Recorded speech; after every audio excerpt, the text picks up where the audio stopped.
Hello there everyone, I'm Matt Guyan, and precariously stacked behind me is Lemony Snicket's Series of Unfortunate Events, which I am about to review for you in this, my favorite book review, number 3. How's that for a sentence?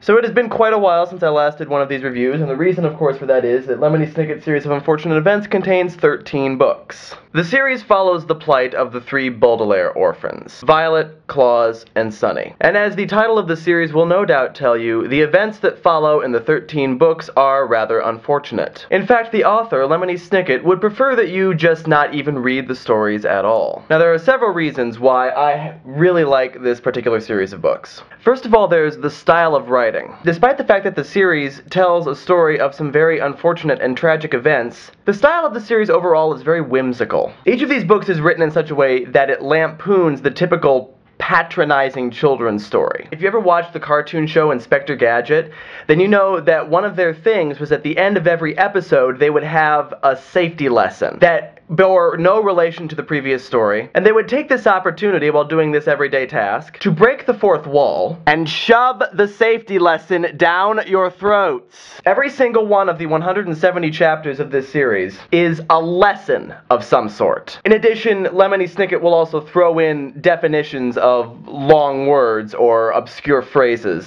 and the definitions are usually very amusing. And also, the books just appear to be whimsical children's stories. I mean, they have titles like The Bad Beginning, The Miserable Mill, The Vile Village, The Carnivorous Carnival, you know, that sort of thing. But they could just as easily be retitled The Baudelaires Visit the Reptile House, The Baudelaires Go to School, The Baudelaires Visit the Hospital, The Baudelaires Go to the Circus, The Baudelaires Visit the Mountains, The Baudelaires Go Under the Sea, The Baudelaires star in an Alfred Hitchcock film, The Baudelaires Visit a Hotel, The Baudelaires Stare at a Man's Feet. And all of this kind of serves to underline a reoccurring theme throughout the series. The Baudelaire orphans, because they are children, are often patronized by the adults, despite the fact that the Baudelaire orphans usually have a pretty good idea of what's going on and the adults are usually fairly clueless. And so the annoyingly whimsical style kind of balances out the darkness of the story itself, which of course makes it all hilarious. I would have to say that on the whole, I enjoy the latter half of the series more than the former half of the series, simply because by the time you get to the latter half of the series, there's a lot more depth in the stories, both in the story itself and also in just the themes that are being presented. The first 6 books in the series are overall very episodic. The Baudelaire orphans have a different guardian in each one. They go to live with that guardian, they become accustomed to the idiosyncrasies of that guardian, and at some point, Count Olaf, the bad guy, also their first guardian, comes along dressed in some ridiculous disguise that nonetheless fools everyone except for the Baudelaires, with some very convoluted scheme to get the